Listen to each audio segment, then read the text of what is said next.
Hey y'all. Hey. Welcome to This True with Adrian and Melissa. Welcome, humans of the world. How are you? I'm doing amazing. As you should Ish.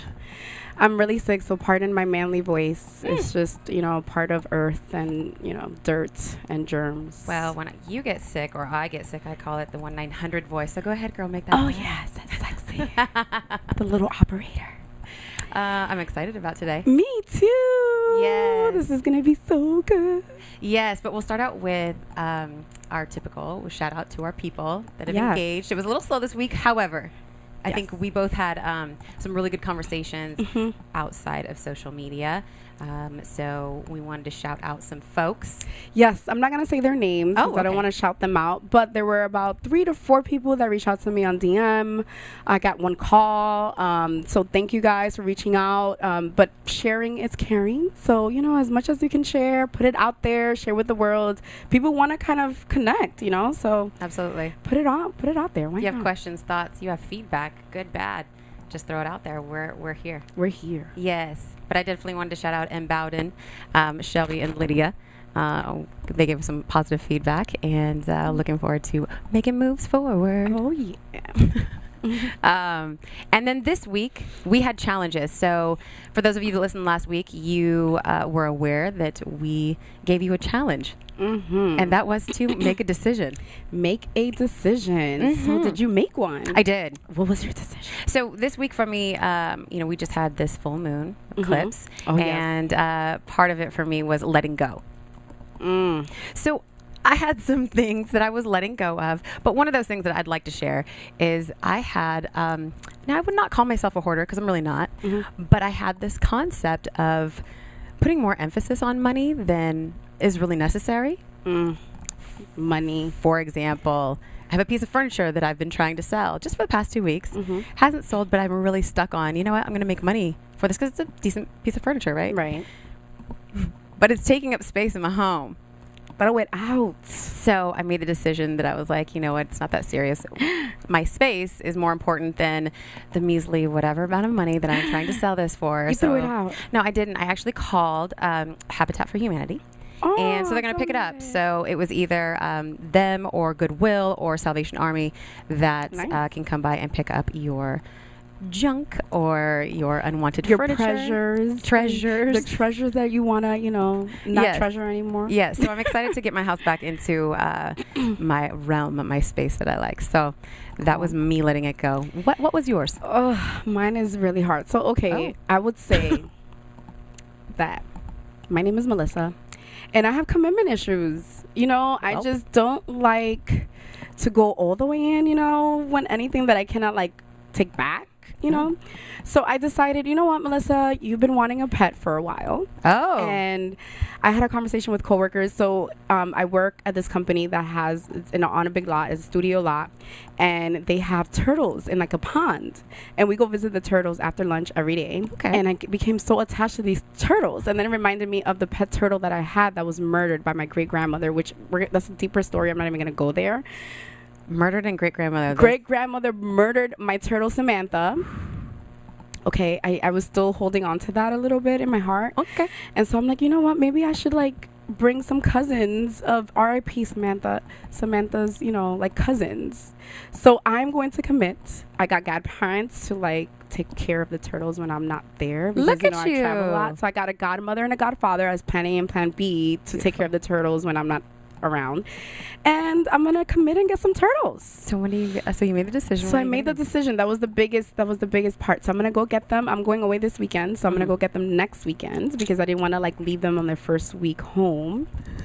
So I'm gonna get them next weekend. So I'm gonna commit and get an animal that I can't get rid of. Yeah, you can't get rid of it. I mean, commitment issues. It's these things that I have to. It's a life-changing situation. Really big, and then I have to come home and feed someone, and it's hard to feed myself, let alone feed anybody else. It's just a lot. So, but I'm committing. I made the decision. Proud of you. So it's happening. Thank God they only eat lettuce or whatever. Or whatever. I'm just gonna give them chips that are in my fridge or something. Who knows? Well, that's fantastic. Bravo. Yeah, I know, right? We'll have to have a housewarming, or not a housewarming, a pet warming. A pet warming, or welcome home type of warming. I love it. Yeah. Yay! So how was your weekend? Talk to me. You know what? It was easy. It was easy breezy. There's nothing really too exciting about it because I was just looking forward to today. Really? Yeah. You kept thinking about it? I sure did. Nice. Yes. Well, I wish my weekend wasn't as eventful. I got sick on Friday, so I entered my weekend with a fever. I didn't even know what a fever felt like. I mean, I don't think I had a fever since I was like 9. Maybe I had a fever when I was like 9. I mean, kids have fevers. Yeah. Like, what adults have fevers? That's just kind of silly. We get sick. I thought it was weird. So I woke up, I didn't know what I was feeling, but later on I figured out it was a fever. So I thought it was silly because I thought, well, maybe if like I wear extra makeup and I look extra pretty, like maybe You'll feel better. the sickness will go away. I can get with that. That didn't work. Well, I wear red lipstick. I don't even wear red lipstick in the daytime much. And I thought, you know what? I'm going to just like go above and beyond and look super pretty and maybe this fever will go away. I went out to the bar after work and had a hot toddy because I figured. I could have told you that red lipstick wasn't going to be the cure to the sickness. I could have told you that. However, hot toddy, that would have been my red route. Lipstick, a hot toddy. I thought I was going to be good. No, I woke up. Well, by the time I got home, I was like, okay, almost dying. My throat was like scratchy, whatever. Anyway, woke up Saturday, felt better. I ended up going to prison, which was not so much fun. I was visiting someone at prison. Okay. At a prison. Okay. And it's so hard to go there, but it actually brought me back to today's topic and everything that's going on here. And then on Saturday night, after I left prison, I went to dinner with a friend and we talked about more topics that had to do with today. So I'm just like, guess life is like aligning me for this conversation that's happening on Tuesday. So I was so excited. So talking about the topic. Yes. Today. Are you ready, folks? I am ready. Today we're talking about the Jay-Z release. Basically, he released a series of videos for his album 444. And in the videos, you know, he kind of had like a video for each track on the song. The specific one that we'll be talking about is the 444 Footnotes. It's called the Footnotes series. And I thought it was a super impactful, and I really, really wanted to kind of just talk about it, get a perspective of other people. It was an 11-clip video, so we'll post it when we post our videos. We'll post it so you guys can see it if anyone has missed it. But basically, it interviewed Black successful celebrity men like Chris Rock, Chris Paul, Meek Mills, Kendrick Lamar, Will Smith, Aziz Ansari, Anthony Anderson, and more. And they generally focused on their personal experience and analyzing of their relationships with women and how they develop their attitudes towards the opposite sex. I knew it was a big deal to see these grown men with lots of money who don't really have to expose themselves and be vulnerable, but they decided to do so on camera and expose it to the world. I thought that was bold. So I shared it with you. Yes. And I'm like, let me just throw it at Adrian. And I didn't think that we would do it as an episode. I just figured, like, let me just show it to you because I just thought it was cool. I shared it with several other people. And it was, yeah. And for me, let me tell you, I mean, I was moved when I watched the clip and I got emotional about it. You know, again, I was watching the same thing that you were, and I was listening to the successful men going on their journey, which was, you know, being vulnerable, not only within their relationships, but also being able to, I could hear the struggle of, you know, the expectations, the pressures that they were under, and how they learned to like view and accept themselves. It was really deep for me. So super. I mean, immediately I was like chills, tears. It was a lot. So I knew that this conversation was going to continue going. And so when I say I'm excited to be here today, that's why, you know, following that feeling, those chills, and but it was a big moment, and it was really nice to see men connecting together on a deeper level than just a sporting event or discussing the latest celebrity STD outing. I mean, so, yeah, it was moving. It was moving. So it was on a different level. I was really excited about it. And with that, yes. So let's start off with definitions because, you know, we love Webster. And he's such a genius. So since he tells us what to do all the time, we like to start off with giving you guys their different, you know, kind of a starting ground of the conventional way of thinking, the conventional way, the dictionary, and what they say. So our 3-4 top words that we're gonna kind of hone in on in this conversation is pressure, comfort zone, expectation, and vulnerability. So Webster says that pressure is defined as the attempt to persuade or coerce someone into doing something. Comfort zone is a place or a situation where one feels safe or at ease and without stress. Expectation is a belief that someone will or should achieve something. And vulnerability is the quality or state of being exposed to the possibility of being attacked or harmed, either physically or emotionally. Gosh, that vulnerability. I mean, that one hit me. I was like, what? We actually Who is being attacked? I actually got a lot of feedback on when I posted the clip. There was a lot of comments that were just like, oh my goodness, the vulnerability. So it's definitely something we'll be talking about today. Yes. So we thought it was only natural because this video involved men and men's struggle that, I mean, two women talking about this by themselves is not that fun. So we invited the opposite sex to be vulnerable with us to add some balance and, you know, some fun into the conversation. We like men, so why not? So the first person joining us is coming from Skype. He is coming all the way from New York City, my hometown. Whoop whoop.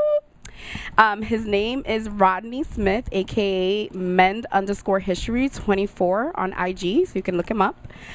So Rodney, tell us about you. Hey, can you guys hear me? Yes, we sure can. How you doing, Rodney? Good. How are you? Great. So have you here? Thank you for inviting me. I was born in Newark, New Jersey, of all places. I grew up in Coney Island, Brooklyn. So shout out to Brooklyn and Coney Island. I pretty much grew up with mostly being raised by women. And I don't know if you want to get into that now or later, but we could definitely I like the introduction, and then we're gonna get into it because we there's a lot to talk about. Right. And a little. I'm sorry, go ahead. And your passions?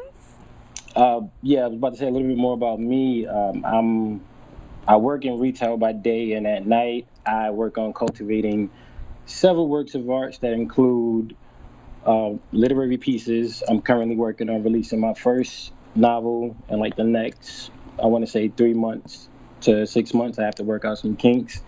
A whole series of those. I also working on a soundtrack to go with those novels. Nice. So that'd be pretty interesting. And I also help my brothers produce and make music here and there whenever I get a chance. And I'm a father of a 7-year-old, so Yes. Awesome. You have a lot going on, a lot to do.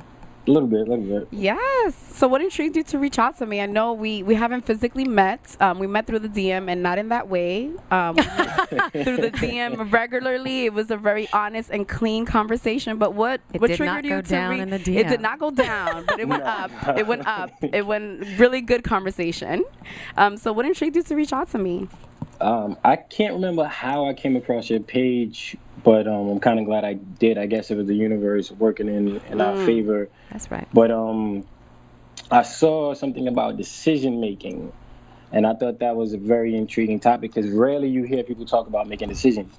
People just kind of do this whole like go with the flow thing, which is cool, but I feel like in today's society you need some type of direction, especially if you know or want to know which way you go in life. I agree. And the caption on that post drew my attention because I was having several conversations prior to that with family members and friends about how they make it so tough, or they make it sound so tough to make decisions. And I've never really struggled with that, and I shared this via the comment, and that's pretty much how the conversation started. Early on, I had to learn how to make decisions. Like, there was very little time to think twice, or maybe it wouldn't work, or maybe it would. It was like, all right, you either get it done or you don't. Right. And that's pretty much what struck me to reach out, and here we are. Thank you. Well, yay, universe. I'm glad it worked again. Absolutely. You did it again, universe. And the next person that we have here, so thank you, Rodney, for being here. We really, really, really appreciate it. Of course. We also have a native and someone who's joining us physically here. His name is Brandon West, a.k.a. West9000 on IG. Welcome, Brandon. Come on in. Hey. We're going to do a Brandon sandwich. Let me squeeze up in here. Yes. Hey. What's up, Brandon? Hey, what's up, man? How are you? Good. How you doing? Hey, awesome, fantastic. You see where I'm sitting, man. I'm Yeah, good seat, man. Life is good. Living pretty well right now. Yeah. Hi, everybody. Hello. Welcome. Hello. So tell us a little bit about you. Where were you born, raised? What are your passions? Talk to us. Well, my name is Brandon West. I'm from Los Angeles, California, mostly West LA, but I've lived all over LA County, Mid-City, so my passions are travel, songwriting, and fitness. So, and also all of that comes together for me in spirituality. That's so, right. Seeing the world and seeing what we're truly made of. I mean, life itself, not society, but the actual earth and all of its wonders and all that it has to offer us is definitely something that is important to me and keeps me connected with life itself. And I think makes me think a little bit different and a little bit more out of the box than people who just accept social norms. Music for me is a spiritual experience because it allows me to express myself in ways that I can't just like walk down the street yelling. And, Or maybe you can. or maybe I can, but I just don't want to have that social perception cast upon me. Travel. And fitness. So mind, body, spirit. You keep your body tight too. You take care of it. You feed it the right things, and it's going to give you a equal, wonderful, if not greater output. So that's pretty much Brandon West in a nutshell right there. Bomb. So you're supposed to be here clearly because all those things you said are exactly what this is all about. So that's awesome. Thank you for being here and your time. Thank you for having me. Yes. Appreciate Thank you it. for being so available. Word. No doubt. But yes, so thank you both, like I said, but to kind of get to this topic and the pressures that men face in today's society with the expectations and pressures, let's just start talking about this video because it kind of is what kicked off the conversation. Yes. And as I was saying, I wanted to start off by saying the video like hit me in some tough places on a lot of levels, a lot. And I watched it back to back. I immediately started writing. I was immediately emotional because there was so many areas and deep areas that we can get into, and I'm sure that we will. But let's first start, I guess, with the content, if you guys don't mind. Because I was surprised by the discussion of men just sharing their intimate moments about their significant others, but also what they thought within themselves. And so I guess my question first starts off is, what did you, and I guess, Rodney, can we start with you? What were your initial thoughts when you watched the video? Honestly, I was excited. I've only had conversations like that with mostly women in the room. Okay. Be it my grandmother, my great aunt, so the pretty much people who raised me, or one or two older gentlemen, but it's rare that men are in the room when I have these conversations. So when I first saw it, I was stoked. I was like, yo, this conversation needs to happen. But I'm kind of sad that it took a celebrity of that magnitude to put it in the limelight. But then I also feel like he kind of gave us a bit of a, kind of like what He like threw us a lifeline. He threw us a rope. Yeah, exactly. Like, here, I'm throwing you this. He's like, here's a grab jump. it, right? Like, here's a jump off. Here's a starting point, but it's up to us to run with it. Right. And with his name and him being who he is, if he can be vulnerable and him being such a role model for a lot of people out there, I guess, he figured I'll use me as this launch pad. And if I can be vulnerable and I have all of the things that anybody could wish for, then why can't you? Right. Yeah. Absolutely. What were your thoughts about it when you first watched it, Brandon? Oh man, I was like excited as well because I grew up in a household where I was literally told my feelings don't matter. So, and I didn't have a father figure. So, to see that honestly from black men that I consider to be successful, not because of how much money they make, but because of what they represent as far as potential and hope for those of us who haven't achieved that status yet.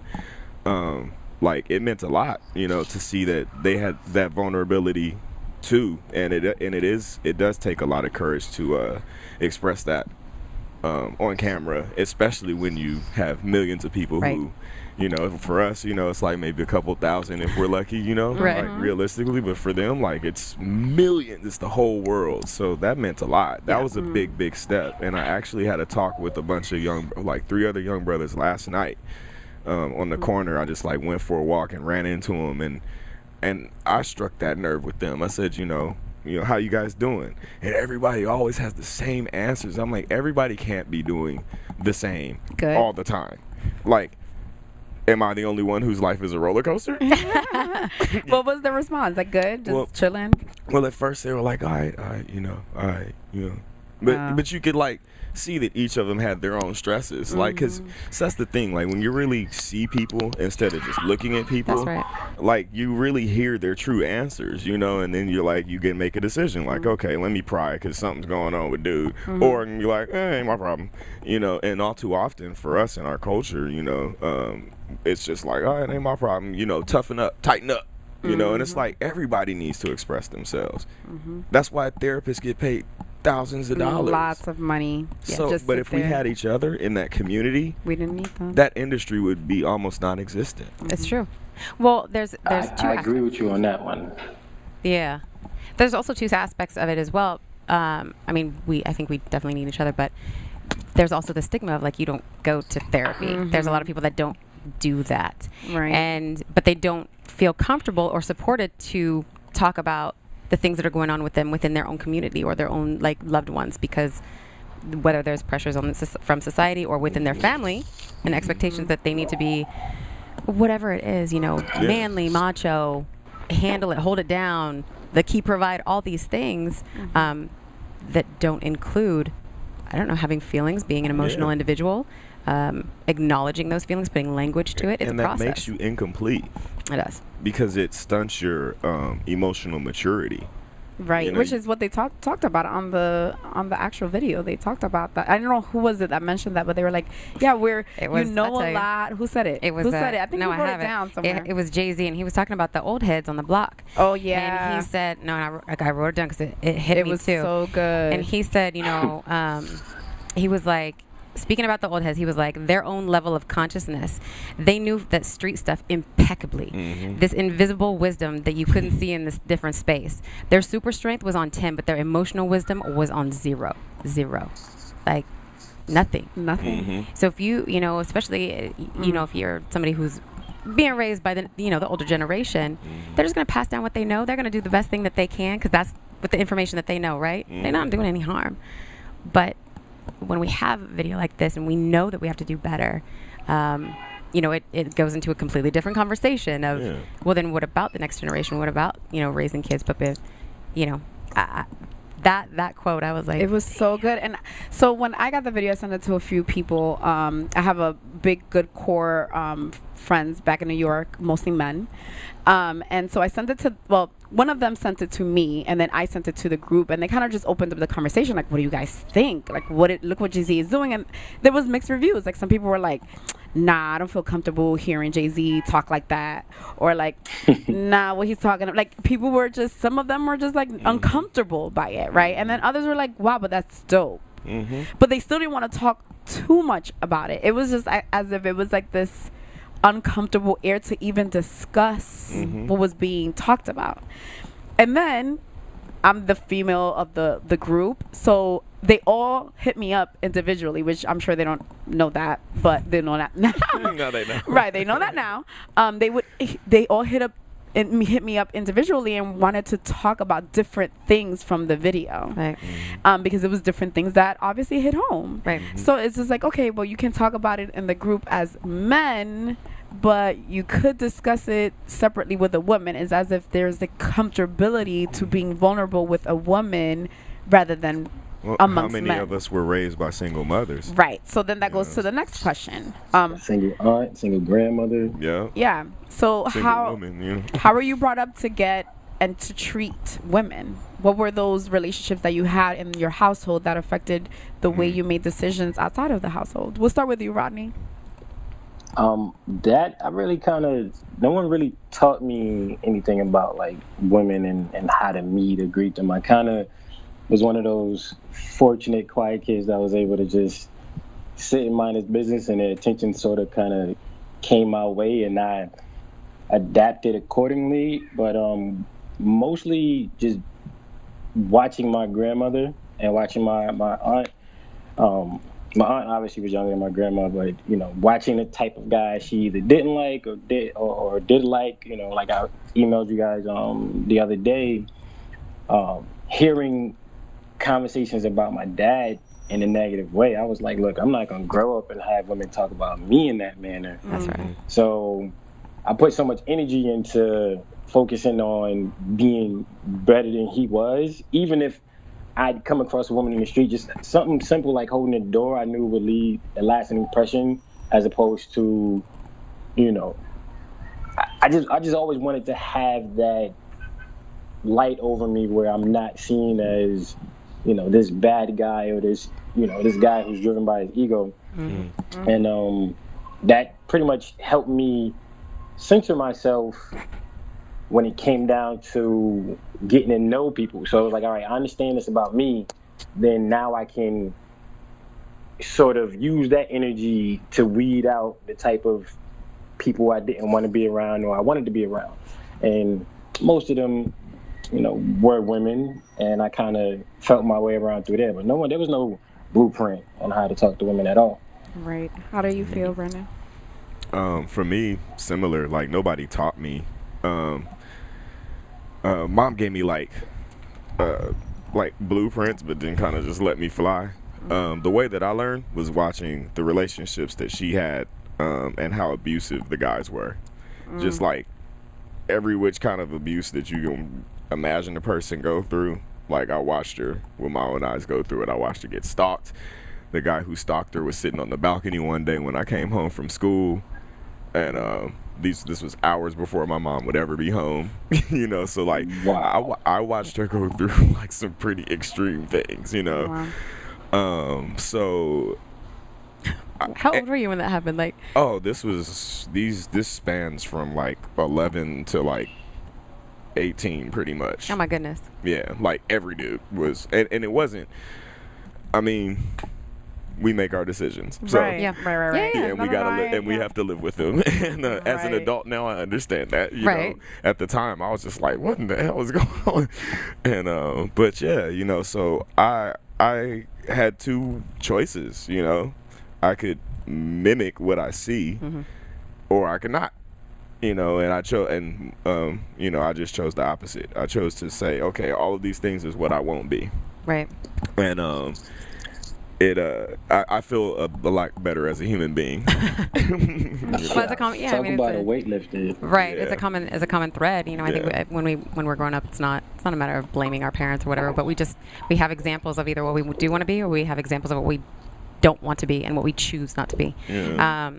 And it's just part of our human experience. Yeah. It's not. I hear a lot sometimes people like want to blame or just like leave the blame onto their parents. It's really not like.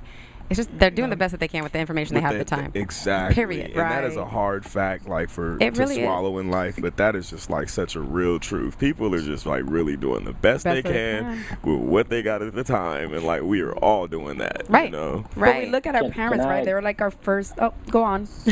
Sorry. Speaking to that point, what you guys were just saying, my grandma told me that when I was young. She was just to give a little extra background, like. I'm not an orphan. Like, I know what both my mother and my father. They're both living. I can call them right now and talk to them. Always been able to. But growing up with my grandmother, that always struck me as odd. And one of the things she always made sure she told me was that to make sure that it doesn't matter if my mom is over here or my dad is over here, do what you need to do in life and focus on that. And that carried me for quite some time until I was 23 and had my daughter. But we'll talk about that later. Life-changing. Right. And as a woman, I think we also go through those things, right? Because we look at our parents as like our first heroes. They're our first frame of what to do, how to do it, right? But even just speaking from my brother's perspective, I had a brother. He passed away 4 years ago. But I remember one of the things that he used to always say, and he even had that conversation with my father. We confronted our father maybe like 8 years ago, face to face, and he kind of told us, like, you know, I did the best that I could. I know I made bad decisions. I know that this affected you guys, but I didn't know. I left my house in another country when I was 18 years old. I grew up with my great grandmother who, you know, had a story. I didn't have a mother who was there for me. So he told us that story. And I think it was so important to hear that from him. And my brother had the chance to look at him in his face and just say, you know who taught me how to be a man? The streets. Yeah. The streets taught me how to be a man. The people in the outside, the things I was seeing taught me how to be a man. And I remember looking at him and realizing, like, at that moment we had two different experiences, right? Because to me it was like me as a woman not having a dad, or having a dad that was unhealthy in our life. But then with him, it's like, as a man, he didn't even have a blueprint of where to start, you know, of what to do. He's like, I just didn't know what to do, and you weren't there, and I looked for you, and you did not help me. And for him to say that, I think it was important for him to have that moment. Absolutely. And for me to see that, and also for my father to stand there and be humble enough to accept that. And I mean, he broke down. Never seen a grown man break down like that in my life, and he, like, broke down. Like, I could tell that he felt it.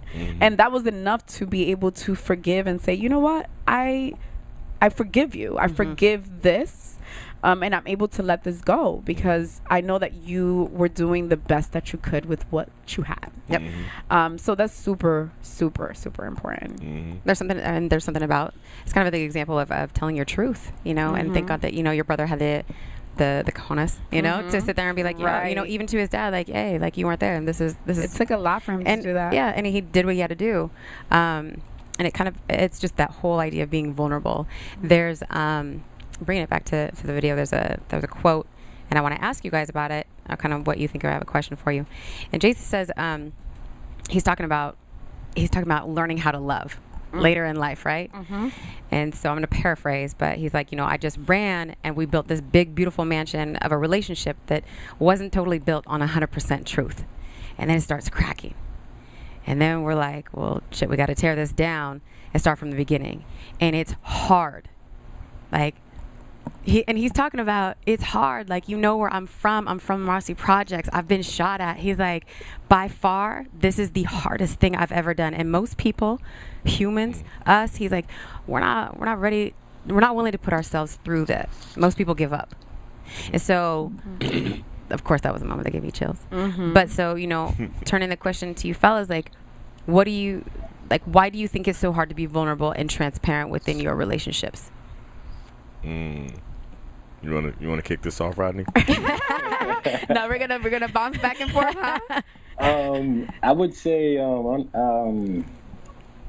for me, it's never really been hard.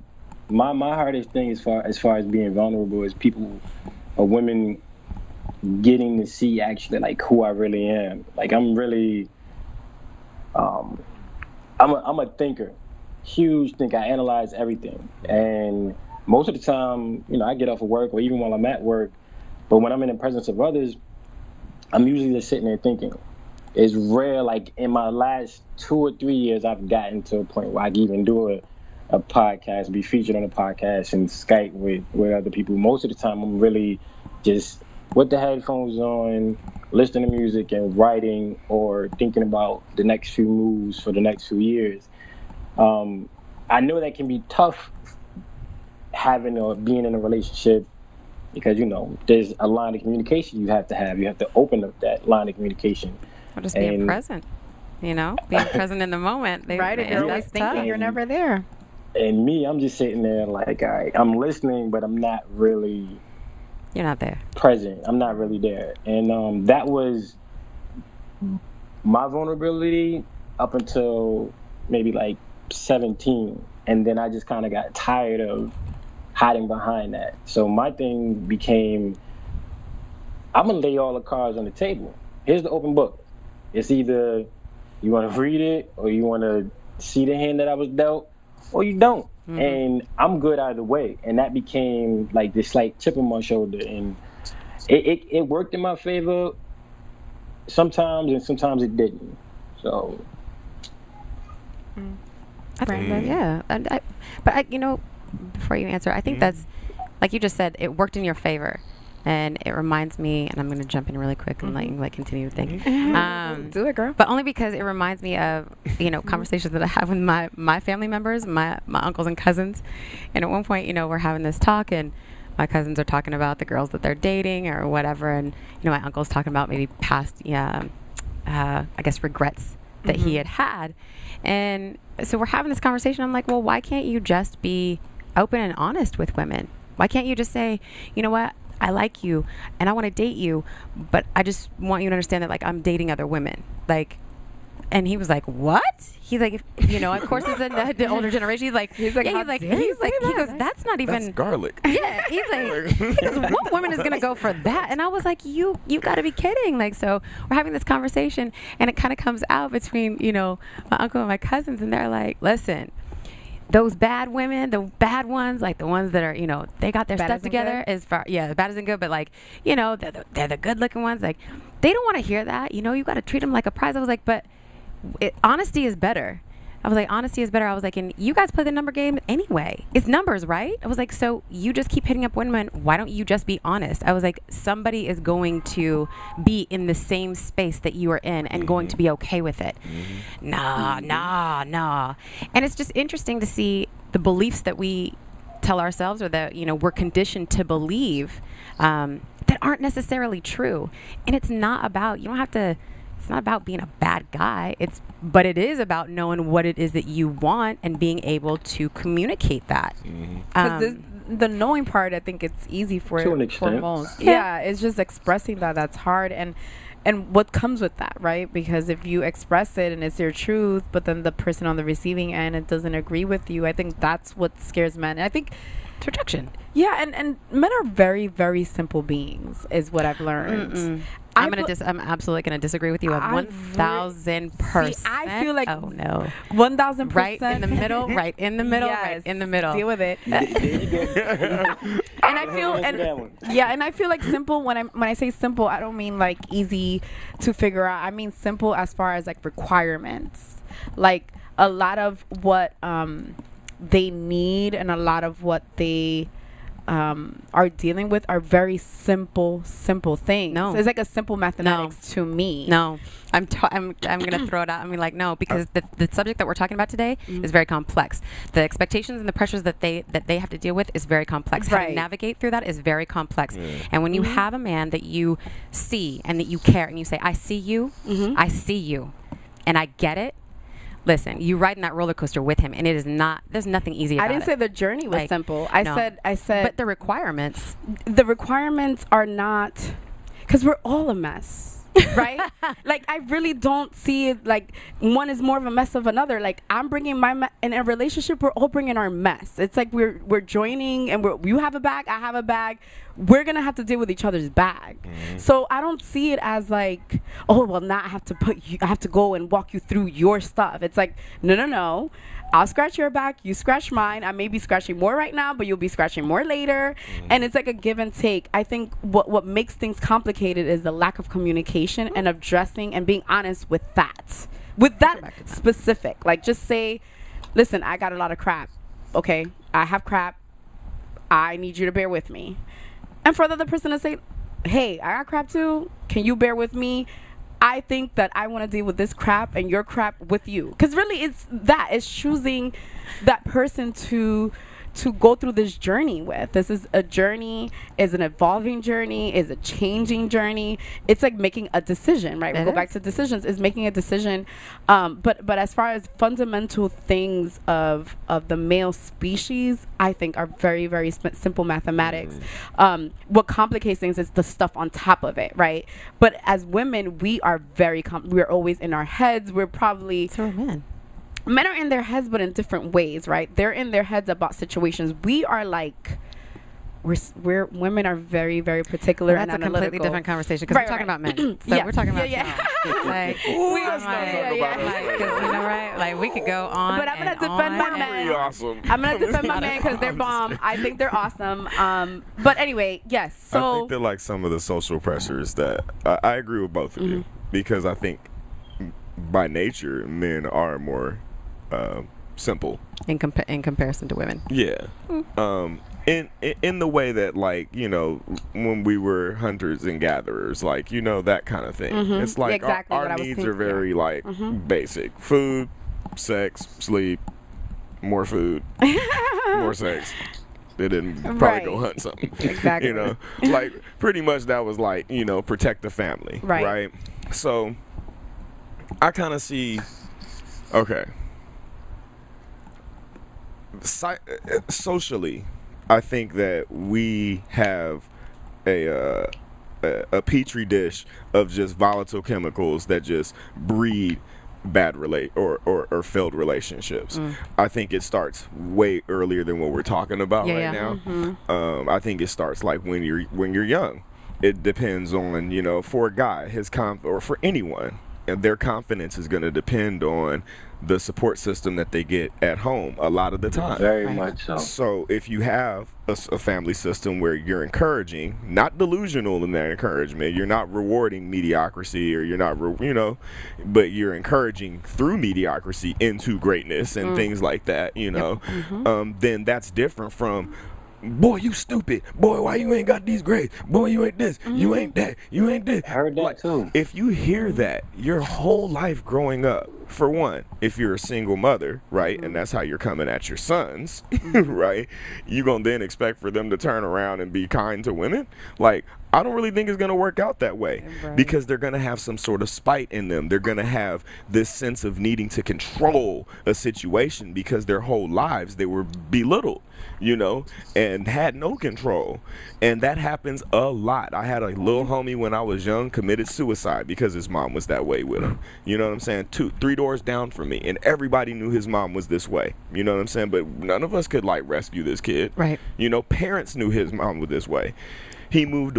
His friends there were his support system. In our neighborhood, he moved away. 30 days after he moved away, he killed himself because he had no friends to turn to in this new neighborhood. So people can't tell me that these things that turn into relationship problems don't start right there at home with the parental relationships.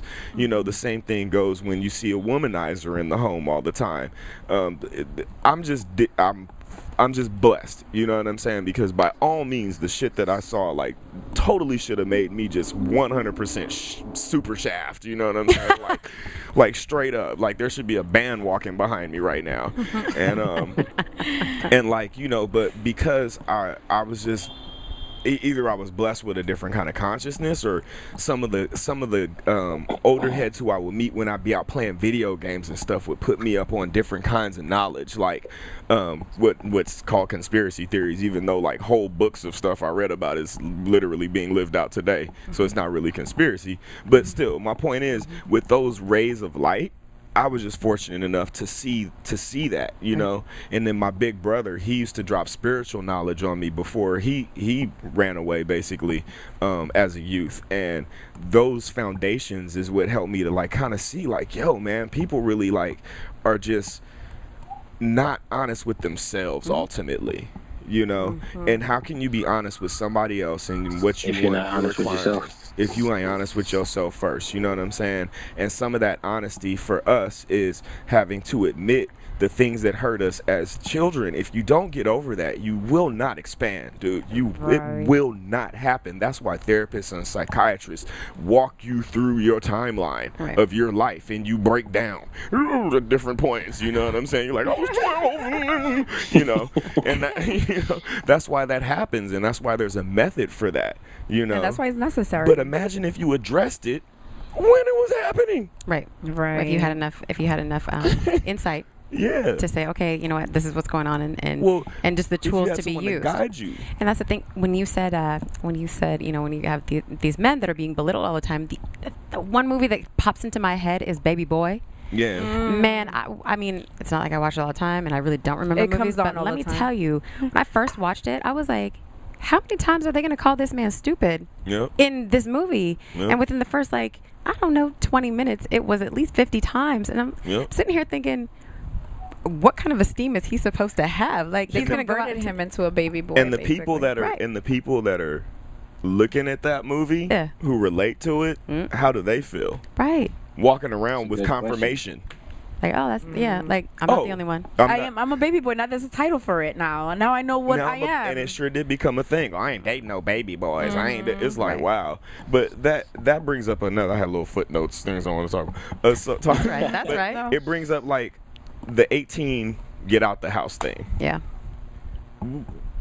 How is that a blueprint or any kind of a recipe for success? Think about yourself. For those of us who aren't 18 yet. Yet. So. Think about yourself at 18 years old. Were you ready?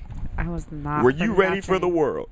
At all? But I think at 18 there's a lot of pressures, not just to leave the home, but to choose your career and to, like, there's just so much pressure. And you're at a teenager. 18. Yeah. You were a teenager. You're still trying to figure out what to do with life. Man, like you just got out of high school 8 hours a day, 6 hours a day of your life. Like you're like, but hey, now I can go buy cigarettes. I can vote. I can. And isn't that funny that's like your indoctrination into society? Oh, now you can smoke.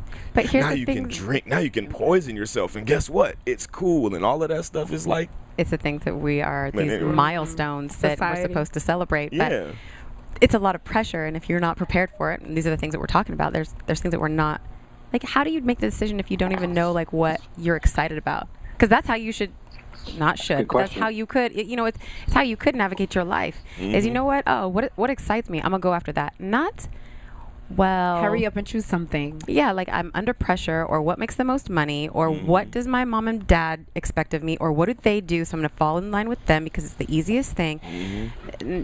Typically, I mean, if we were really in tune, we would navigate based on what excites us, what makes us happy, what I don't know, rings our bell. And every job would still be filled. There's this idea that like certain jobs would just go undone. No, it wouldn't, because believe it or not, there are people who like being janitors. I know it's mind blowing for people who don't like to clean stuff up, but there's people who actually enjoy that kind of manual labor. I have met them. I've talked to them. They have no problems with their life. You know what I'm saying? It is other people who have problems with their life.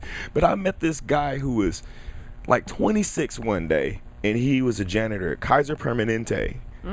And this dude was making $17 an hour to start, and if they called him in, or if he was on call and they didn't call him in, they would pay him like that and a half. If he came in on a call in, they would pay him double. Okay. And I'm sitting there like, dude, I know people who would kill to make this money. So all of these like social, like, stereotypes and expectations and judgments. It's just nonsense, know? Yeah, to speak on that, my grandmother, to this day, and I'm 30, to this day, she would be like, you need to go and get you a city job. I'm like, why? Why is that a thing? And I realized it. My grandmother used to work for like a telephone company back in the day, and she started raising me early on, but she had to retire early because she got hurt. So the pension.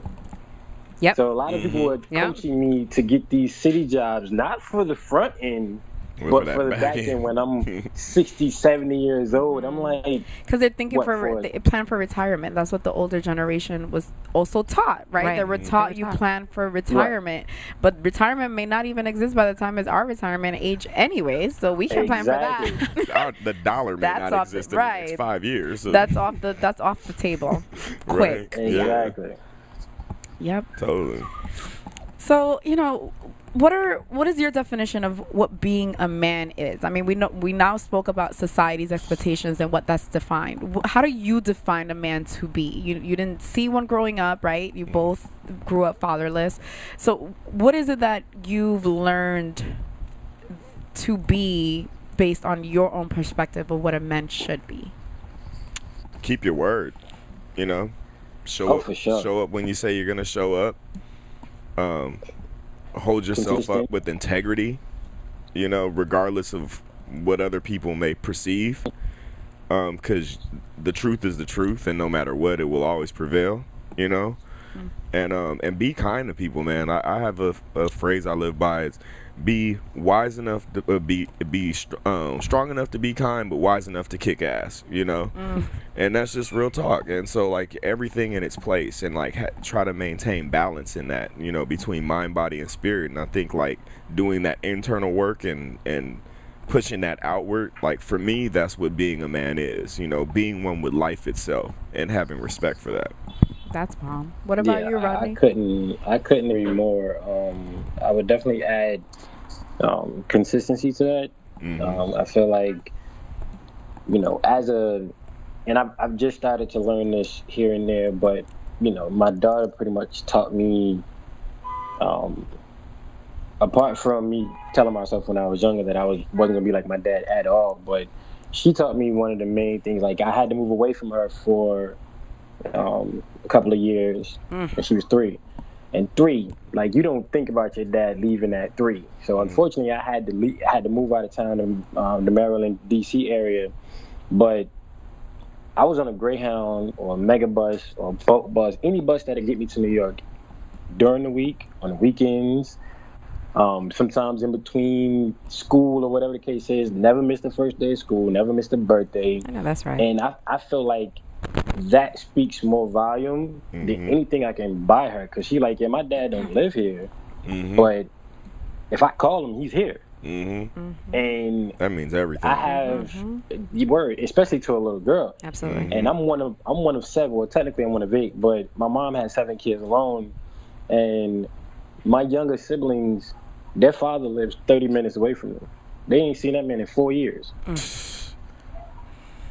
I'm 4 or 5 hours away in another state. You know what I'm saying? So it's like that to me just added on to everything that Brandon was saying, is that you know, you don't look at, I mean, yeah, you can pull from what you didn't see or what you may have seen or what you may have looked up to, whether it be an uncle or a coach or whatever the case is, but it's also about what comes natural to you as that man in those situations. Like not everything needs a quote unquote manly reaction. Right. You know what I mean? Man, it's just, for real. I'm not responding to this. Why? Because it's not in me to respond to it, so I'm not going to. And what's a manly reaction anyway? What does that mean? Well, you know, most of the time society pegs us men as we don't talk. We act with aggression. Yep. You know what I mean? Yeah. And it's taught at an early age. You know, we always hear that, don't cry, why are you crying? Buck up. Man up. Like, what are you going to do about it? I'll give you something to cry about. Right. But I'm like already crying, so so there's, I'm obviously crying about something. But there's, you know, it starts early, and so then all of a sudden there's this creation of, okay, well, they're just basing their reaction on an action. So if they have a feeling about something, it's not going to be crying, because that's not allowed, or they're going to get ridiculed or whatever. But it's more like, well, what are you going to do about it? So then it's like, all right, my feelings are hurt, but you don't put words to that. It's somebody hurt my feelings, or something happened, I'm going to take action. And it typically is an aggressive action. Yeah. But somehow, it's rare you see 2 men talking about a discretion or some type of like, yo, bro, I ain't like what you did. Then it's always, yo, when I see him, it's on like, oh, why? But it doesn't have to be like that. So I'm curious though, like, do you, and where you're at, Rodney, like, do you still see that, like, in the younger generations? Do you see, like, there's still kind of that same upbringing of, like, don't cry, or are you seeing any difference between what you were brought up with and this, you know, newer generation? No. And it's even worse that I see the newer generation old heads, they're not spitting knowledge anymore. They outside cutting up with the young folk. That's real talk. They're outside with the phones. World Star. Oh God. It's older men doing this now. No, yes, totally. It's ridiculous. It's embarrassing. How am I supposed to learn anything from you? What are you? You're 50. How am I supposed to learn anything from you when you out here doing what these 16 and 17-year-olds doing? Well, you can't, and that's part of the problem. That you know, to me, goes to the systemic problem that we face as people of color. We've totally been taught to devalue one another. We've been taught, you know, the color scale and gone for it hook, line, and sinker.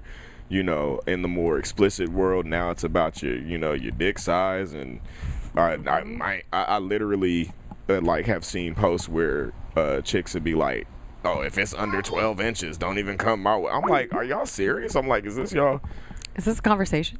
Like, yeah, this is happening.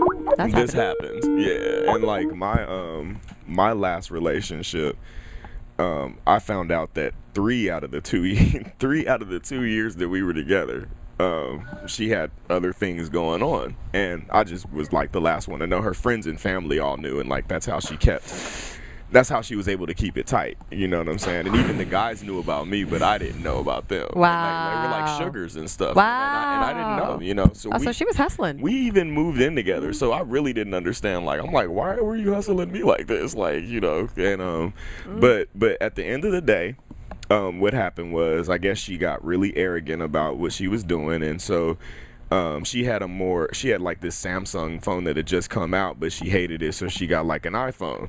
And I'm like, well, you know, okay, I'll take it, you know. Yep. So she gave it to me. I now kind of think that she intentionally did not erase any of the text, because wow. And I've never been a troller. If I'm the kind of person as if I'm in a relationship with you, like, this is relationships or trust. So I'm not trying to look at your phone and see who you're talking to, how you're talking to them. I don't do any of that. You know. Now she wanted to be caught, because who doesn't clean their phone? Who does not clear their phone before they give it to anybody, whether it's a loved one or not? Especially a loved one, though. Right. Like, right. Well, I wasn't a loved one apparently. Jesus. So like, you know, Good point. Opened up the phone. Right. I mean, you learn some of these part. things in retrospect. You know, and that's Hindsight is always 20/20. Learning to love yourself is about sometimes, you know. Damn. And so I read a few. I had been suspicious of one particular era in time, so I was like, man, fuck it, let me see. Scrolled down. Sure enough, it was like multiple texts, like between her friends and the dudes, you know, and all this different coordination. And in one of the texts, she actually thought that she was pregnant. And I actually, oh my God! Wait a minute. I'm like choking on my life. And I actually remember the night that this particular night she came home. Shut up. And I'm not gonna disclose events, but Okay. I remember this particular night, and I was like, wow. And so I scrolled down to find out more stuff, and then sure enough, it describes how she's hiding it from me.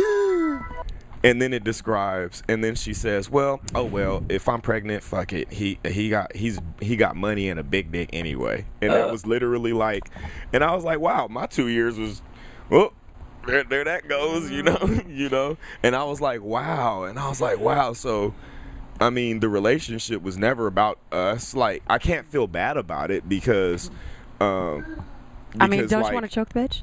Let me just put it out there. I'm sorry. I mean, that was me just being really superficial and a mean girl. But my God, I walked away from the entire. I started over. I literally. Thank God. I got to a point where I was so angry that I knew that I had to just leave. Like, I just got it was gonna be hearing that bad for story. me. So like I left abruptly, let her have everything, the place, furniture, all that. I was like, I just didn't say anything and just left because it did What take can me. you do? It did take me to that point, and I was like, yeah, I gotta go because I like freedom. So Right. Well, you know, honestly, that story does not surprise me. I think that now the era, we're in an era of women trying to be like men. Women, chauvinistic men. They want to battle men. There's a lot of women that want to battle men. They want to get out of their feelings and not be, you know, feminine. So it's like, I could do it like the men. I could do it better than men, and let me show you type of thought process right now in this society. It's a defense mechanism. And it's a defense. I mean, and we're on defense, right? Because it's women have their own. Again, that's a whole different That's a whole episode. other thing. Ladies that are on that, just know there's a bunch of nice dudes out there that you are turning into really bad guys. Just I'm just letting stop. y'all You know don't have that. to Like, change you know yourself. you know how to read and discern a person. Like, stop faking like you don't. Stop acting like you didn't know he was a thug. Stop acting like you didn't know he was a player. Just stop acting. Because, like, seriously, the naivety role is just not working. And that's why these dudes are working y'all like a punching bag. Like, just straight up. Because you think that you're playing players that are playing you. So everyone's You know playing, what but I'm that's saying? the Because they thing. know that you're playing. Like, Playing a game. But that's the thing, is the game. It's the game You're that going to want to be a side chick? This is what you want now? Yeah, because it's the game. Everyone's playing a game. And it's like, well, if men play the game, then women want to play it like the men, and then it's like going back and forth, and it's ping pong. But it's also, you know, you think about everything that you listen to. And this is where I have a problem with, like, the society and the media and music. You know, we've accepted. I mean, the other day I was like, gosh, there's no really good, like, R&B anymore. And I was listening to, I don't know, Teddy Pendergrass. You got R. Kelly.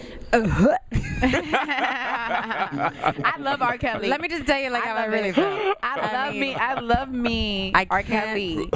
Chocolate Factory was everything. You know, well, way back in the day, 12 play. You know, I mean, listen, we can go back to that. However, but I digress. So, you know, we talk about some of the music. Like when I don't listen to the radio, but when I do, man, like I'm like, what are they talking about? And it is, you know, they're glorifying, you know, being a side chick, or, you know, this is what she does for me. I just are they glorifying, or are they just talking about what's going on? Because this is my thing with expression with music. It's glorified because it's constantly being talked about. I don't like to blame the music. This is why. Because I feel like music is an expression of what's going on. It's not the other way around. What goes on doesn't go to the music. The music is expressing what's going on. Yeah. So do you get mad at the music, or do you get mad at the people that are doing the things that are causing people to talk about this? It's been made a thing before it was actually put on. Actually, I'm irritated with the corporations. Thank you. So I'm not really, listen, do whatever you want to do, and be about your business, because you're going through your journey. Defense mechanism or not, do what you do. I don't actually need to know about your business. What I don't like is the corporations. I don't like the media. I don't like that they play the same 12 songs on the radio, or with four, you know, similar radio stations, and it's all about, you know, what's sex and this and that. Because that's what's hot. That's what people are talking about. That's what people are thinking about. It's just they keep playing it. It's just like, here's the thing.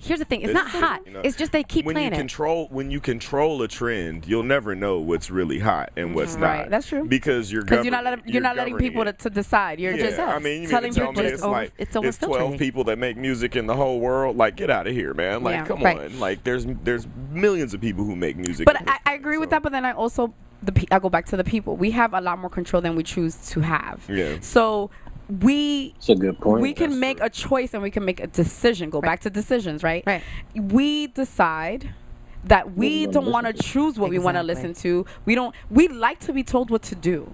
People watch the news to be told what to do. 95% of Americans, I'm not talking about the world, but Americans look for magazines to see what they wear, to music to see what they're doing for fun, to the news to see where they're not going or where they are going, what they should eat, should not eat. It's like no one is thinking. Like, people wake up, and as soon as they wake up, they are waiting for someone to tell them what to do, where to be, who to live by, what to think, what not to think. People love to be robots. But you know why that is. Is because we weren't taught in the very beginning of how to tune in. Exactly. And so again, it kind of comes back to the societal expectations, your environment and expectations. Exactly. So the expectation is, all right, so you're supposed to, you know, go to school, figure out your career, go to college, you know, get married, have 2.5 kids, a white picket fence, like the 2 cars, the SUVs, and you're supposed to have, you know, an annual vacation with your this time. Right. So you're supposed to have all this. And so people are chasing these dreams, and that's not really what they want, and so that's what they keep looking for, to how to get to what it is, because we have these corporations once again. Yeah. So again, you know, society was built on it. Yeah. It was built around telling us what to do. And exactly. It's this country, not just our homes, but this country, right? Because we leave our homes, and no matter what's going on in our homes, we go to school, and we're integrated with a whole bunch of people that are also telling us what to think, right? And so you can teach your kid whatever the hell you want, but guess what? When that kid goes to school, then there's going to be a whole bunch of 4-year-olds telling them, influencing you a lot longer increments of time. A longer time. Who talks for 8 hours at a time at home? Exactly. Right. No one. Nobody. No one. No. So people are like, so hey, it's like TV, right. So it's like you think you have that much control as parents. I know it's a lot of pressure. Like I could only imagine that it could be a lot of pressure, because here you are, you're trying to do all these things to keep, you know, to instill the best in your future, and the kids' future, and your offsprings, right? But then it's what do you have left after they're 4 or even younger now? Because now they're like starting school at 3 or something. So they're like go to daycare, which is like school, and now they're integrated with the kid where their mom doesn't care, and the kid over here that goes home to grandma, and grandma doesn't have time for him, or you know, it's at the end of the day, you really don't have that much control. So It's about changing the system, the systematic process that was created in this society that is going to alter the way it happens. It can't be one person. It can't be one community. It has to be a worldwide thing, because this is not just one thing is affecting everyone. If you raise your kids right, it doesn't matter how you raise them. They're going to school where there's parents that are not raising them right. So a lot of what you're gonna do may be defeated depending on the character that's being breeded in these kids, because I also believe that these kids come into this world kind of already with their ingrained with their spirit to be who they're gonna be. But you don't have that much control. You kind of just have to now do these things, have these conversations, so that we can impact the entire world to change the foundation, because we need to burn this whole thing down and start over. The whole thing needs to be burned down. I truly believe, on that, there was a quote I saw. It said, basically it's like the system is not broken, it's working perfectly. Right, as for its intended purposes. And so we have to either break it or break free of it, because it's never gonna work for us. You're trying to build on top of it when it's already cracked and messed up. Yeah, at this point, how much more evidence do we need of this? So instead of being scared of alternative theories and different solutions, we need to embrace those ideas and discuss them further, because as Africanized people globally, there's a genocide going on, and it's been going on, but they're kind of amping it. Either they're amping it up, or social media has brought more attention to it, to smaller networks of people. And everything we're talking about today is relative to that, because there's a social conditioning for us to. One of the problems that we face is there is a social conditioning for us to not communicate with one another, whether that's male on male, whether that's male on female. I mean, honestly, as a black man in Los Angeles, California, I go out of my way to be extra good to black women that I come across. I wish that I could say that it was reciprocated. I wish that I could say that it's not true that 9 out of 10 times when I say hello, I get the head turned away from me, or turned up at me, or absolutely ignored, or looked in the face like I'm stupid for even trying to talk to you. And it's like that in New York too. Yeah, and it's because people are I don't know what people are thinking, but it really seems like people judge based on what tax bracket they think you fit in. It's definitely like that when you go out a lot of the times. It's like, what did he or she pull up in, and it's like, no, people aren't caring about the content of the character of the people that they're hanging around. It's more just like, what can I benefit from you? Will I get a good pic in front of your Ferrari, or what level dinner can you pay for? These things. And I'm like, y'all gotta recognize how petty this is, and that we were taught you're literally being a consumer, okay? So and I wasn't taught about money. I think that, for the record, everybody should be taught about money starting 6th grade. The world is finance. To not have that as a regular curriculum in school is just ridiculous. You know what I'm saying? Because that's everything in society. And then for 2, I forgot my for 2. But anyway. But you're talking more specific to LA. So I want to hear it from you, Rodney, because in New York, I don't know if you were seeing those streamers of videos that they were doing of the catcalling in New York, and how the relationship is with the men and women in the street in New York is very different from LA, because it's not based on Ferraris and money and all of that. The men are super what word would you use, Rodney? Not aggressive, but direct. Let's say direct and straightforward, for lack of a better term. Right. So tell me your opinion. Again, going back to what I was saying when we first started talking, I'm not. It's rare that I would feel the need to even want to talk to the women I pass by in the streets or meet at bars. I've always just, kind of, I go with the flow on that part.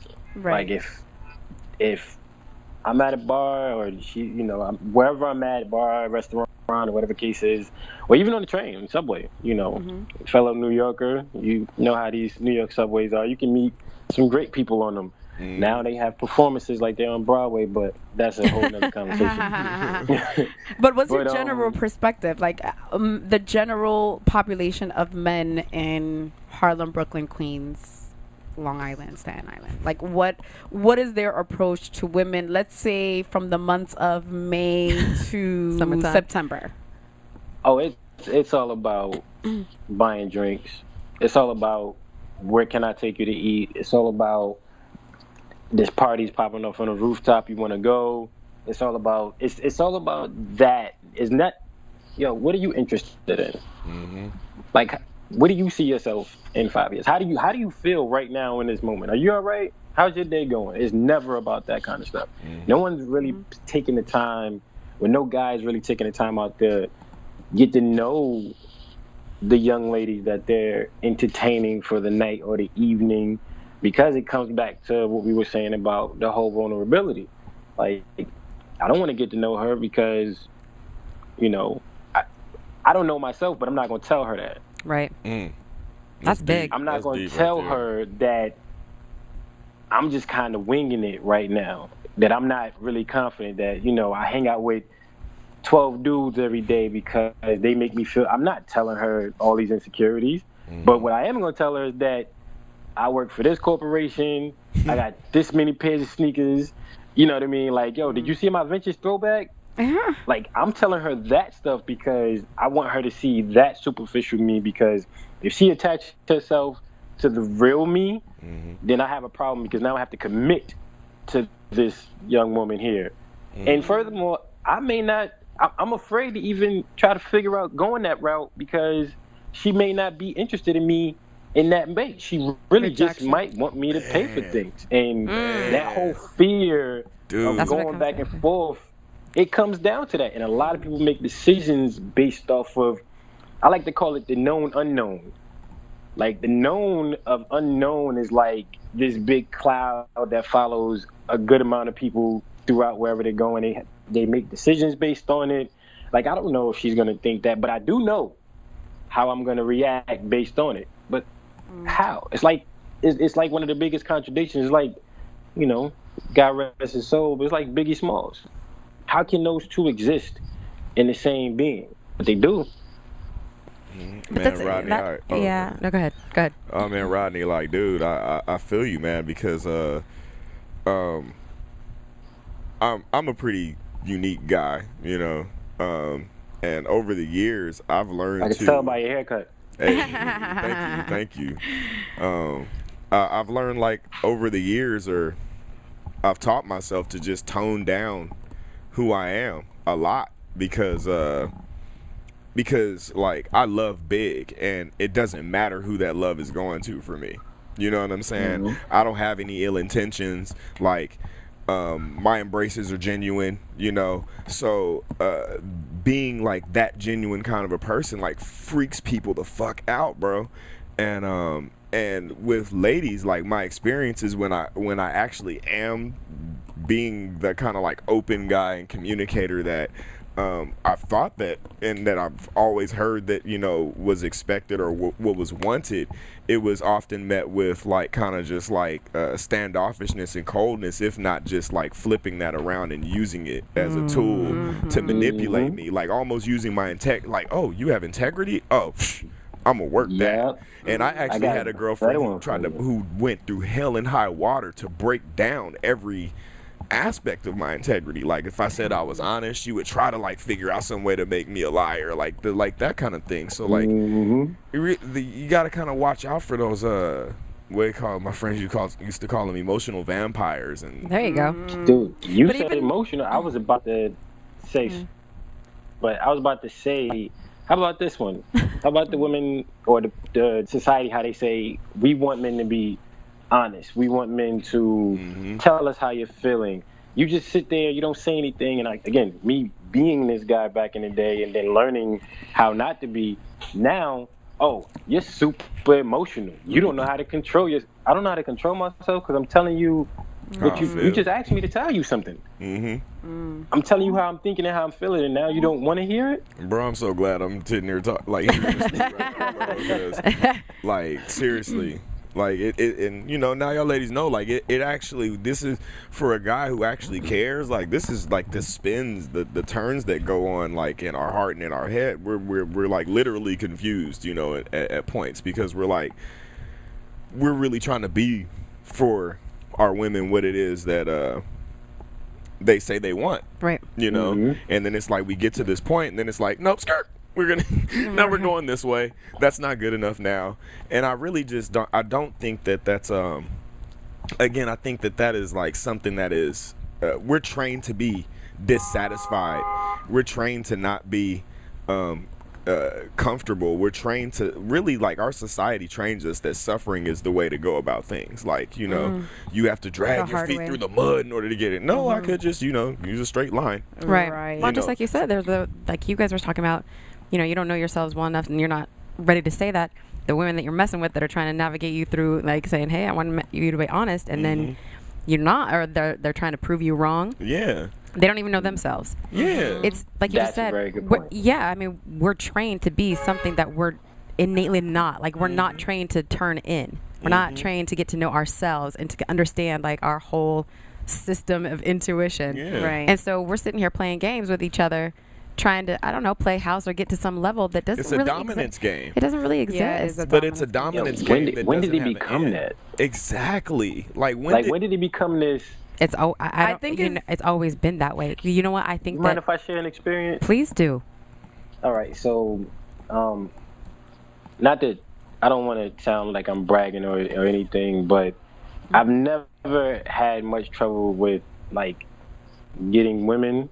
I've always had trouble keeping them. The trouble, or should I say not trouble getting them is I'm a pretty decent looking young chap, I would say. Young whippersnapper. Yeah, I'm pretty decent looking, but that becomes the weakness, and it's not my weakness; it's their weakness. Like, oh, I don't want you to look better than her. Exactly. So I'm gonna do whatever I can. I can't destroy your face because that would be a crime in a sense. But I'm going to destroy how you feel on the inside, so you don't walk around with this confidence that you had when we met.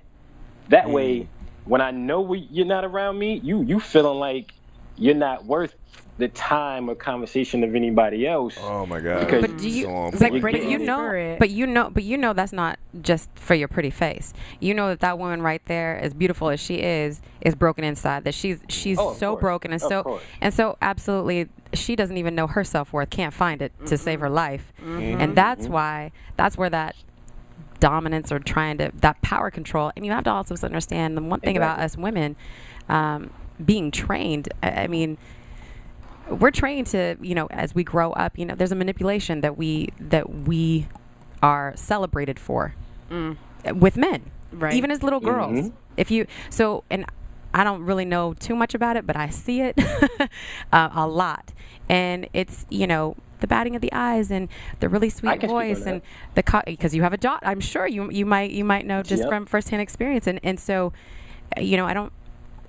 Women, and then as we get older, you know, there's of course a ton of things that say that we're not enough, and when we start to believe that, no matter how much working out you do, no matter how much makeup you put on, no matter how much naturally beautiful you are, you're never enough in our society ever. Right. Well, but the truth is, there's always somebody prettier. There's always somebody more in shape. There's always somebody fatter. There's always somebody. But at the end of the day, that's the thing that's hard to accept. No, it's not hard to accept. At the end of the day, it doesn't matter what's out there. If you can sit down and be like, yo, I'm doing the best that I can, and I am enough, period.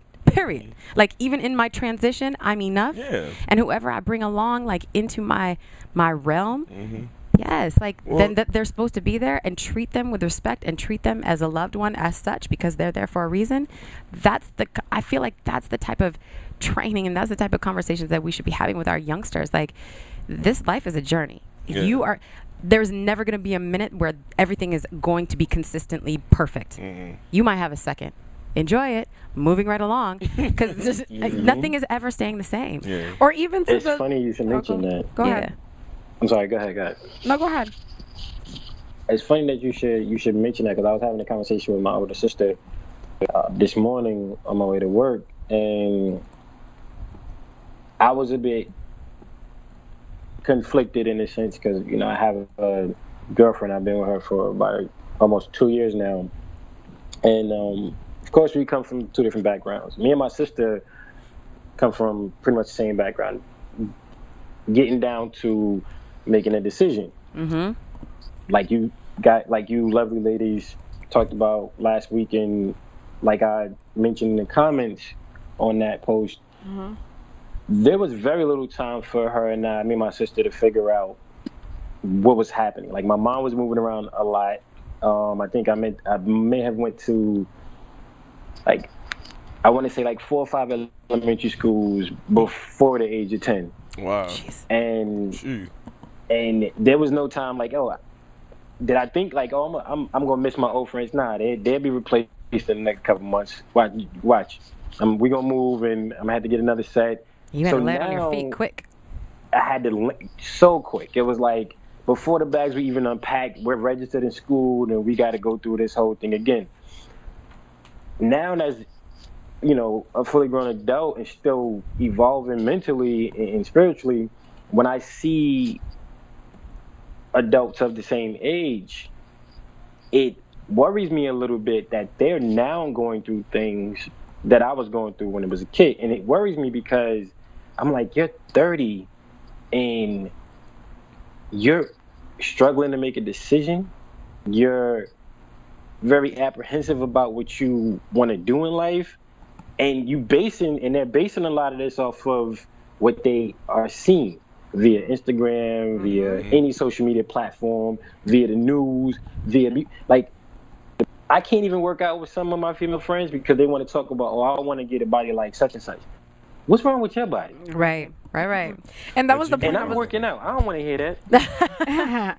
But that was the point I was gonna make. Like, it's not specifically like what you guys were saying makes sense, but I think it's just deeper than that, right? Like having an understanding that there's only one you. I think, like, for me, I mean, as a woman, I definitely grew up with insecurities, and there was a long road to get to the place that I am in. But I think the one thing that got me to get to where I am and stay there is the understanding, just the fundamental understanding that there's only one me, one person with my chemistry, with the way made specifically like for me. There's no one else that thinks like me. There's no one else that looks like me. There's no one else that has the exact same thing as me. My DNA is perfectly mine. And that understanding alone, it eliminates everyone else. Like, there's no way that I can stand next to someone else and have much comparison, because my comparison to you could be like one here, one there, but me and you will never be exactly the same. So there's no reason why I would appoint you to be my competitor, because I don't have a competitor. I'm me by myself with just me. And just freedom. Me. And that right there, like, there's no way I can step in a room and feel like, or I have to look on Instagram to see how my body should look or any of that. Like, my body chemistry is built to be me. And when I work out and when I do what I do, things are going to form the way it naturally forms for me. And so that understanding alone, I think that's what needs to be taught to youngsters, is that you were brought into this world specifically to be you, to bring something specifically that only you can do. No one else can be you. So that is your power. Like, that right there is your biggest power. After you learn that, you can't, it's impossible to lose. You can't lose. After you believe it. It's you believe it. As long as you like believe it, like really, like you know. Like not even just believe it, but like the knowledge of it. That's what like I'm saying. I feel like people don't even have the knowledge of the fact that you came into this world as a single individual that's like uniquely you. Like, even that understanding alone, for people, they're like, what are you talking about? Like, because everybody's just trying to go with the flow and right. Be a it's part like of you get here and you're like, okay, love these family, like, be here and do this, not do that, not conform, now choose this. Not, you're just being told what to do, but you're not stopping for a moment and just being even yourself. Like, we're taught what to like. You know what I mean? We're it's just like, it's complete and utter programming, and what's what's unfortunate is we don't see it. Like, you know, like take the issue we're talking about today. Like, right now we were focusing on men, right? So for men, like when I was growing up, I was really big into action figures and stuff because it was the era where we like still play with toys and stuff. And like one of the biggest toys back in the day was He-Man. And like I didn't know that I was like being programmed to be either secure or insecure about my body. But I always had a lean frame, still got one today. Work out like all hell, it ain't gonna change, you know. And I used to feel insecure, you know, growing up through later junior high and then high school and definitely college, you know, when dudes was like 230, you know. And I'm like, I'm in the gym with them. I'm like, I don't understand. Like, we putting in the same gym time, bro. Like, you know. And but it's just my frame. It's the way I was built, you know. Strong as an ox, lean as a gazelle. Like, ain't nothing I can do about it. But it took me years. And only probably in the last 3 years have I really just, like, come to grips with, like, yo, this is my body. Like, it's cool, man. It does awesome things. Like, you know, just I've definitely pushed its limits, you know. I have no ACL, but I don't need surgery. I mean, there's like certain things where I'm just like, yo, I'm actually really proud to have this body and to be in it and to enjoy it and to live it, you know. And the pain lets me know it's real. The aches let me know it's real. You know, the adrenaline lets me know it's real. And I'm like, man, this is real.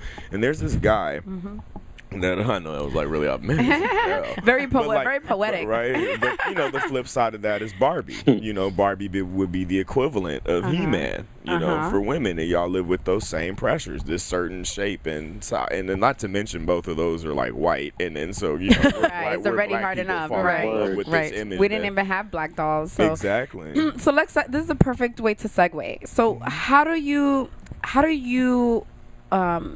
think that women can support men in this expansion of vulnerability? Like now that Jay-Z opened kind of that door to be vulnerable, to be opened, what is the advice you would give women to be able to handle that, like receive that? What is the expectation or what is it? I don't know. I guess pointers. And first, watch for the snakes, always.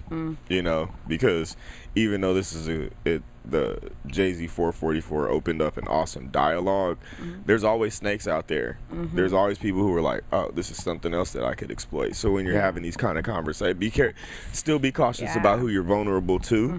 But like you know, back to my story about the brothers last night, the way that turned out was when I mentioned, like, you know, us brothers, man, we can never be vulnerable or tough, man. What was crazy was all three of those guys' shoulders just like dropped. Like, you know, they were all standing like, you know, we stand strong, you know. All three of their shoulders dropped, and they were like, man, that's real. Like, we don't ever really get to experience. And we started talking about it, and I was like, this is very interesting, you know, because I just randomly ran into them, and two of them were brothers I knew from the neighborhood. One of them wasn't, you know, but none of us had ever had that kind of a conversation with each other. But so you see how easy that is? Like, that's just a moment, like, in time that you can have a meaningful, deep conversation with, you know, a group of people. If you just take a leap, just open up. And all you have to do is say, hey, how are you doing? How are we really doing? How are you really doing? And it's okay for you to say, like, you know what, today was a shitty day. You know, I just feel like shit.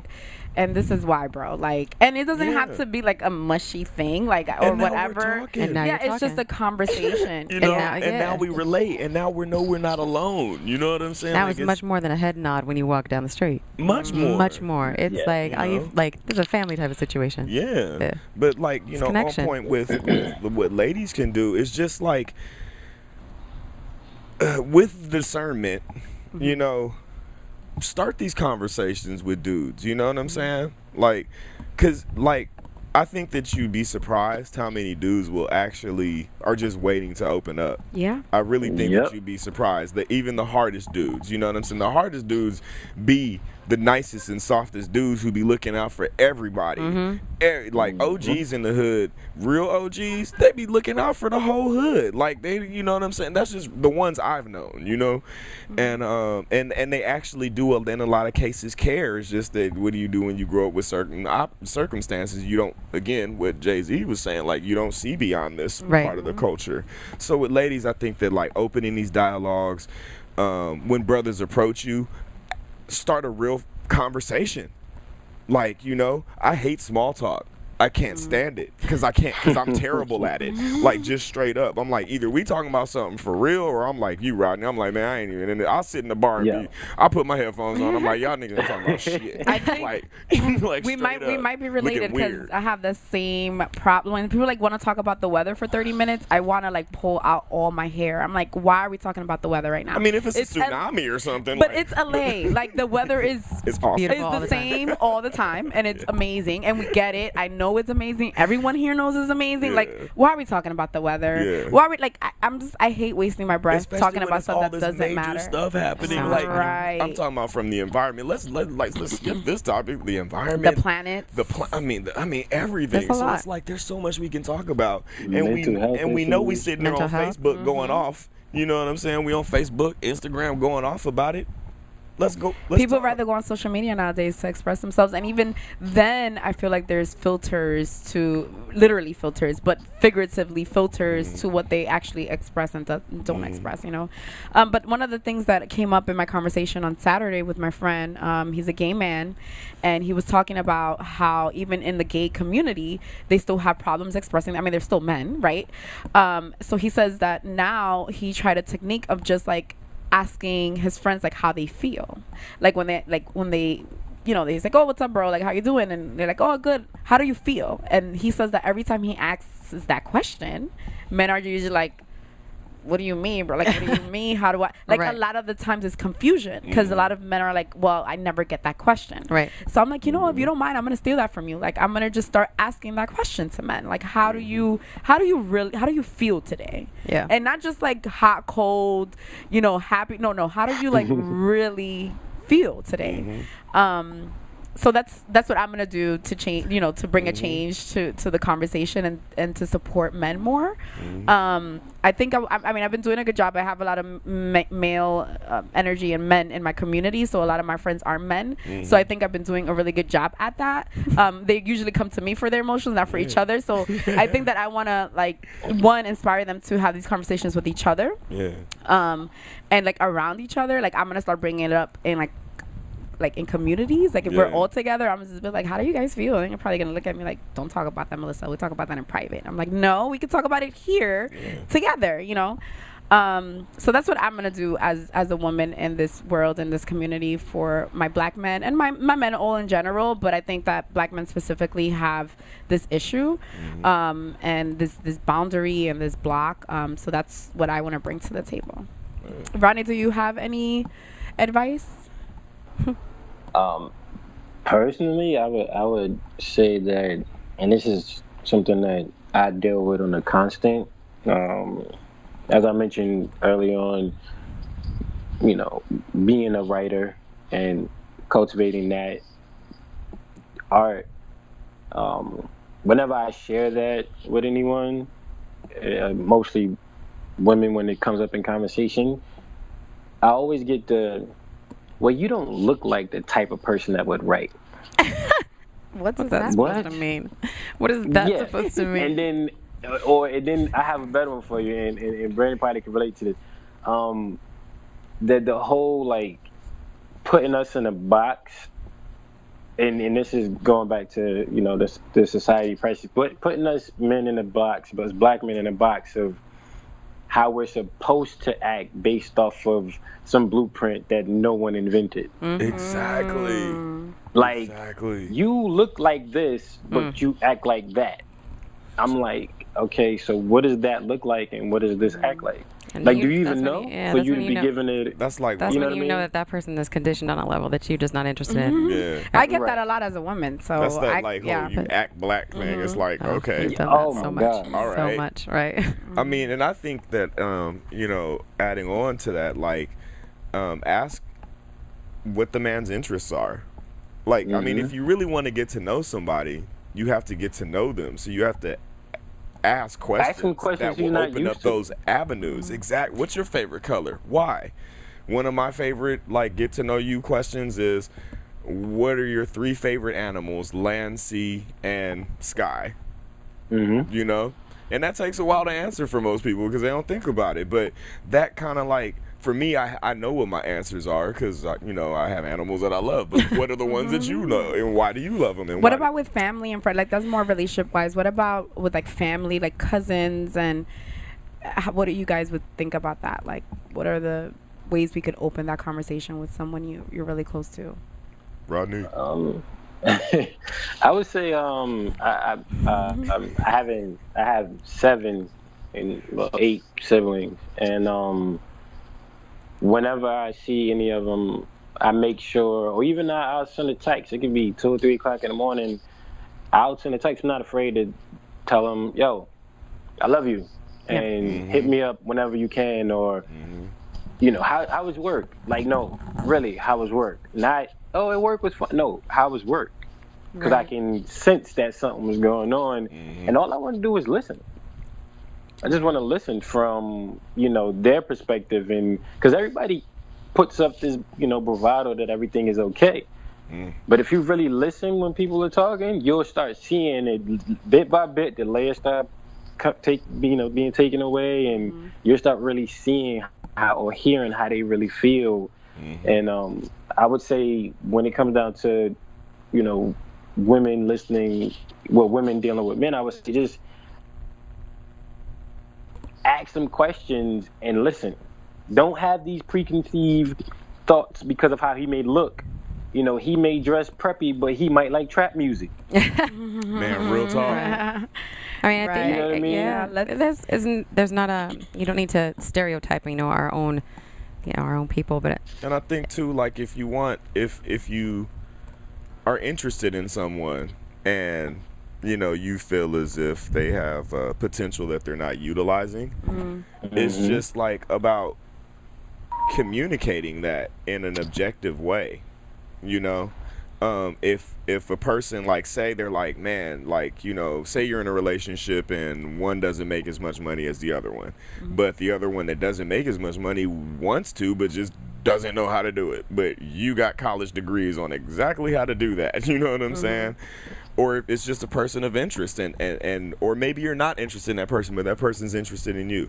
Instead of being like, oh, he ain't got his shit together, or she ain't got her shit together, how about you teach that person? If you see that they're interested in learning that, if you see that they have that desire, say, hey, you know, actually, I got a business degree and I can show you how to set this stuff up. just having a connection and offering. Yeah, and I mean, that opens up way better relationships that can become business friendships, all kinds of other things, you know. I think one thing that I would like to see, I mean, we started this conversation about men and the pressures and that men face. But one thing that I've been able to witness and that I would love to see is something that is more of men's group. And I'm not talking about, you know, oh God,